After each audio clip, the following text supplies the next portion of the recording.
Hi guys, welcome to our YouTube channel study room. আজ আমরা class 7-এর পঠন সেতুর সূচকের ধারণা চ্যাপ্টারটিকে নিয়ে আলোচনা করতে চলেছি। তো অন্য ভিডিওগুলির মতো প্রথমে আমরা সূচকের ধারণার এই চ্যাপ্টারটির কিছু বেসিক ধারণা ক্লিয়ার করব, তারপরে সরাসরি অনুশীলনীতে চলে যাব। তো বেশি বাক্য না ব্যয় করে চলো ভিডিওটি শুরু করা যাক। তো সূচক চ্যাপ্টারটা শুরু করার আগে আমাদের বুঝে নিতে হবে সূচক জিনিসটা আসলে কী। সেটা বোঝার জন্য প্রথমে আমরা একটা সংখ্যা নিয়ে নিচ্ছি। দেখো, ধরো একটা সংখ্যা নিলাম 8। 8কে আমরা কী করে লিখতে পারি? 8কে আমরা এভাবেও লিখতে পারি 2 ইন্টু 2 ইন্টু 2। অর্থাৎ যদি আমরা 3টে 2কে মাল্টিপ্লাই করি বা গুণ করি তাহলে আমরা পাচ্ছি 8। এটাকে আবার আমরা এরকমভাবেও লিখতে পারি 2 তার মাথার এই জায়গায় হচ্ছে 3। তো এইখানে যে 3টা লিখেছি এটা কেন লিখেছি? যেহেতু এই 2টা 3বার রিপিট হয়েছে, মানে 3বার যদি আমরা 2 গুণ করি তার জন্য 8 পাই। তো যেহেতু এটা 3বার রিপিট হচ্ছে তার জন্য এখানে আমরা 3 লিখেছি। এই যে এই জায়গাটা, এটাকে বলে হচ্ছে সূচক বা পাওয়ার। সূচক বা পাওয়ার। আর যেই নাম্বারটার উপরে লিখছি, অর্থাৎ যেই নাম্বারটা বারবার আসছে, এখানে 3বার এসছে, তো যেই নাম্বারটা রিপিট হচ্ছে সেটা হচ্ছে আমাদের বেস বা নিধান। তো এটা তো গেল সূচকের একদম বেসিক ধারণা। এবার আমরা সূচকের কটা নিয়ম জেনে নিই। তো এবার তোমরা দেখো বোর্ডে কটা ফর্মুলা আমরা লিখে নিয়েছি, তো এগুলো একটু বোঝা যাক। প্রথমে লেখা আছে a⁴m into a⁴n equal to a⁴m plus n। তো দেখো এটা ভালো করে বোঝো, যখনই এই বেস, দুটো বেস বা নিধান যখন একই থাকবে তখনই শুধুমাত্র আমরা এটা করতে পারবো। যখন দুটো বেস একই থাকবে তখন আমরা, যদি তাদের মাঝখানে গুণ চিহ্ন থাকে, মাল্টিপ্লাই থাকে, তাহলে আমরা তাদের পাওয়ার দুটোকে যোগ করে এই আকারে লিখতে পারি। তো এটা একটা প্র্যাকটিক্যাল উদাহরণ দিয়ে দেখা যাক। ধরো একটা নাম্বার, এখানে যেহেতু এ সেম আছে তো আমরা দুটো নাম্বার দিলাম 2 2। এবার এদের পাওয়ারে mn দুটো আলাদা নাম্বার, তো প্রথমটা নিলাম আমরা 3, তারপরটা নিলাম হচ্ছে 1। তো এটা কি হবে? দেখো এখানে 2টা আছে, 2টা বসিয়ে দিলাম, তারপরে এই দুটোর যোগ করছি, অর্থাৎ 3 + 1 মানে হচ্ছে 4। তো এটা হচ্ছে আমাদের অ্যান্সার। তো 2⁴ মানে 16। আচ্ছা, তারপরে 2 নম্বর সূত্রটায় দেখো, এখানে নিধান বা বেসটা এক আছে কিন্তু মাঝখানে ভাগ চিহ্ন আছে। তো এটা আমরা কি করেছি? যেহেতু এখানে ভাগ চিহ্ন আছে তো পাওয়ার দুটোকে আমরা বিয়োগ করে লিখেছি। তো এটা একটা উদাহরণের সাহায্যে দেখা যাক। দেখো এবার আমরা নিলাম হচ্ছে 2⁶ ভাগ চিহ্ন দিয়ে 2⁴। এবার এখানে কি হবে? 2টা বসে গেল। এবার 6 - 4, 6 - 4 করলে কত হয়? 2 হয়। সেটাকে 2⁴ মানে 4। এবার 3 নম্বর সূত্রটায় দেখো, 3 নম্বর সূত্রটাই বলেছে যদি a⁴m থাকে তার পাওয়ারে যদি আবার n থাকে তাহলে এই পাওয়ার দুটো গুণ হয়ে যায়, অর্থাৎ a⁴mn হয়। এটা একটা উদাহরণের সাহায্যে দেখা যাক।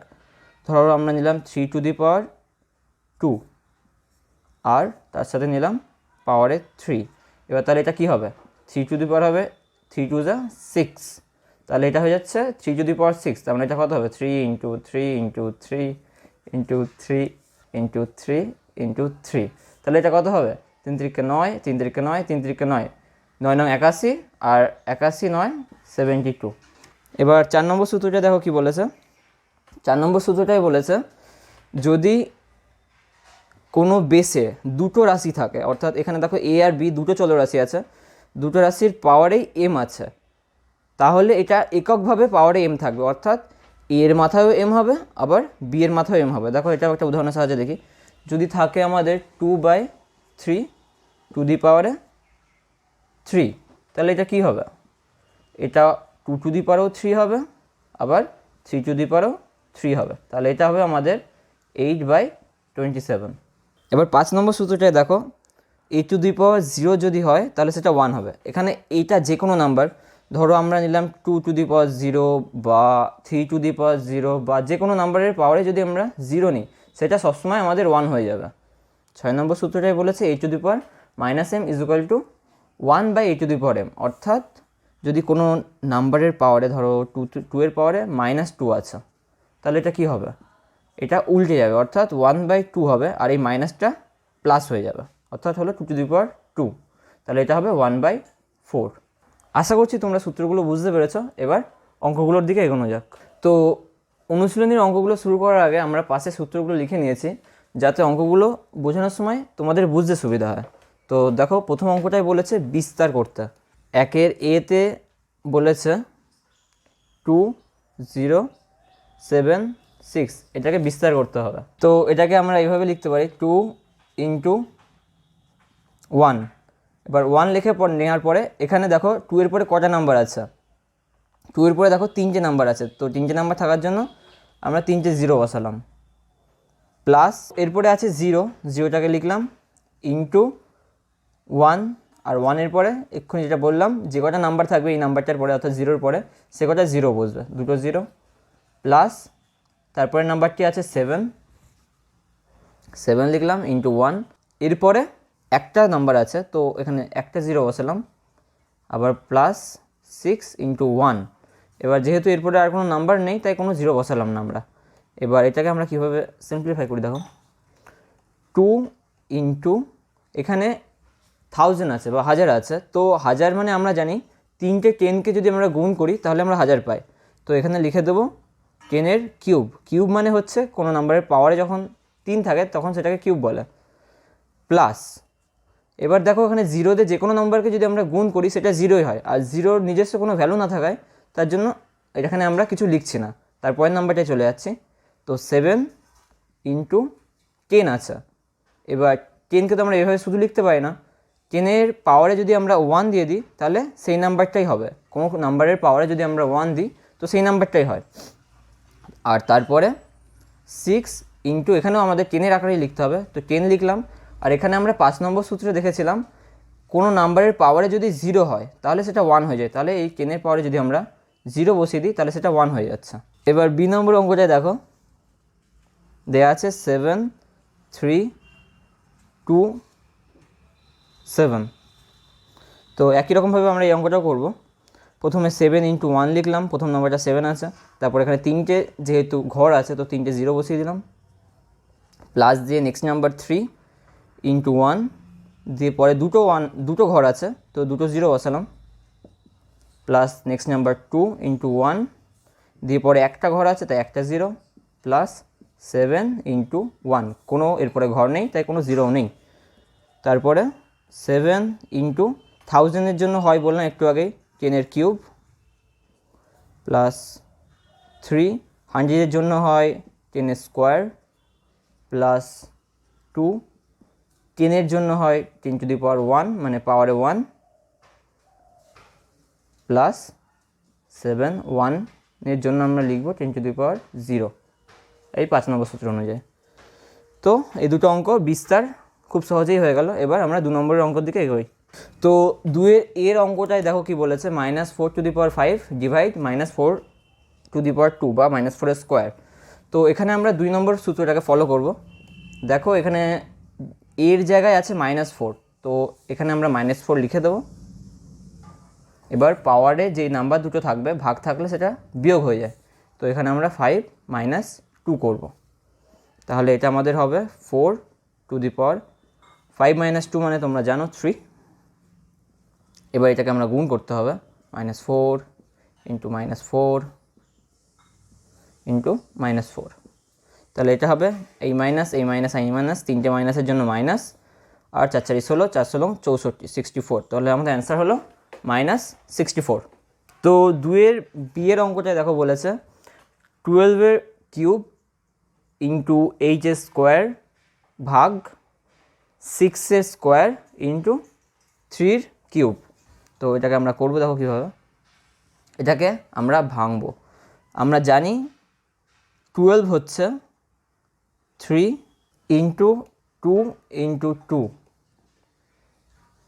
তার পাওয়ারে 3 ইন্টু 8 মানে হচ্ছে 2-এর 2 ইন্টু 2 ইন্টু 2 তার পাওয়ারে 2 আছে, 6 মানে হচ্ছে 3 ইন্টু 2 তার পাওয়ারে 2, আর এটা 3 আছে, এটা কিছু করার নেই।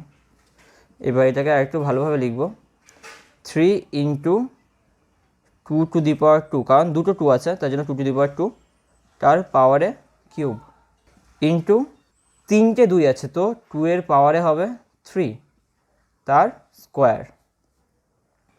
এখানে এটা এরকমই রাখছে।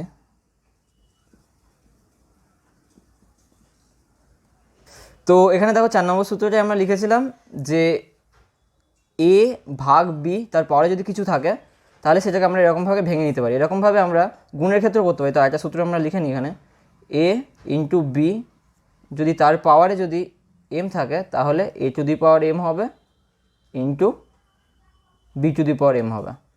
তো এখানে আমরা এই 7 নম্বর সূত্রটা আর এই 3 নম্বর সূত্রটা আমরা ইউজ করব, কারণ এখানে দেখো পুরোটার পাওয়ারে এনটা আছে, আর এখানে যেহেতু এটা ভাঙছে দুটো নাম্বার আছে, তো এটাকে এরকমভাবে ভাঙতে হবে। দেখো 3 টু দি পাওয়ার 3 হবে ইন্টু 2, এখানে আমরা 3 নম্বর সূত্রটা ইউজ করব, তাহলে এই দুটো নাম্বার গুণ হয়ে যাবে, অর্থাৎ 3 আর 2 গুণ হবে, তো গুণ হলে হবে 6 ইন্টু, এখানে আবার আমরা এই সূত্রটা ইউজ করব 2 টু দি পাওয়ার 3 আর 2 6। এখানে 7 নম্বর সূত্রটা ইউজ করব, দুটোর পাওয়ারে যদি একটা নাম্বার থাকে তাহলে সেটা দুটোর পাওয়ারেই চলে যাবে, তাহলে এটা হবে 3 এর স্কোয়ার ইন্টু 2 এর স্কোয়ার, আর এটা যেমন আছে তেমনই লিখে দিই 3 এর কিউব। দেখো এখানে আমরা টোটাল উপরেরগুলো আগে দেখব, তারপর নিচেরগুলো দেখব। উপরে 3 এর কিউব আছে ইন্টু, দেখো এখানে দুটো নাম্বার 2 আছে আর তাদের পাওয়ারে 6 করে আছে, তাহলে আমরা এক্ষুনি দেখেছিলাম যে নাম্বার যদি একই হয় আর তাহলে তাদের পাওয়ার দুটো যোগ হয়, তাহলে 2 এর পাওয়ারে হবে 6 + 6 মানে 12, আর এখানে 3 দুবার আছে, তো 3 এর পাওয়ারে হবে 5, 2 আর 3 যোগ করে 5 হচ্ছে ইন্টু 2 এর স্কোয়ার। এটা হবে আমাদের, এখানে দেখো নিচে 3 এর পাওয়ার বেশি আছে, তো আমরা নিচের সাপেক্ষে 3 করব, আর উপরে যেহেতু 2 এর পাওয়ার বেশি আছে তো উপরে 2 এর সাপেক্ষে করব। তো আমরা দেখেছি ভাগ থাকলে কি হয়, এটা বিয়োগ হয়ে যায়, তাহলে এটা হবে 2 টু দি পাওয়ার 12 মাইনাস 2, আর এখানে 3 টু দি পাওয়ার 5 আছে, 3 টু দি পাওয়ার 5 লিখে দিলাম, আর এটা যেহেতু ভাগ আকারে আছে তো এখানে আমরা বিয়োগ করে লিখব 3, তাহলে এটা আমাদের হবে 2 to the power 10 by 3 to the power 2। তো এখানে 10টা 2 গুণ করে হবে 1024, আর দুটো 3 গুণ করলে হবে 9, তো আমাদের 2 এর বিয়ের অ্যান্সার আসছে 1024/9। 3 এর এর অঙ্কটাই তোমরা দেখতে পাচ্ছ দেওয়া আছে 9 × 10 two the power 4 plus 5 × 10 two the power 3 plus 3 × 10 two the power 3 plus 1। তো এখানে তোমরা যদি নোটিস করো তাহলে দেখতে পাবে যে 10 টু দি পাওয়ার 3 দুটো আছে, 5 এর সাথেও গুণ আছে আবার 3 এর সাথেও গুণ আছে। তো এটাকে আমরা দেখো কীভাবে করছি, প্রথমে যেটা আছে 9 × 10 টু দি পাওয়ার 3 ওটা একই লিখে দিয়েছি, তারপরে 5 + 3 করে নিয়েছি, এটা হচ্ছে 8 ইন্টু তারপরে থাকছে 10 টু দি পাওয়ার 3 প্লাস 1। তো 10 টু দি পাওয়ার 4 মানে আমরা জানি 1 এর পরে 4টে 0, তো 9 ইন্টু 10,000 প্লাস 10 এর কিউব মানে 1 এর পরে 3টে 0, তার জন্য 8 ইন্টু 1000 প্লাস 1, এটা গুণ করলে 90,000 প্লাস 8,000 প্লাস 1, এটা আমাদের অ্যাড করলে চলে আসছে 98,001। এবার দেখো 3 এর বিয়ের অঙ্কটাই বলেছে 2 ইন্টু 10 এর কিউব প্লাস 6 ইন্টু 10 এর স্কোয়ার প্লাস 3, এটা আমরা একইভাবে করব।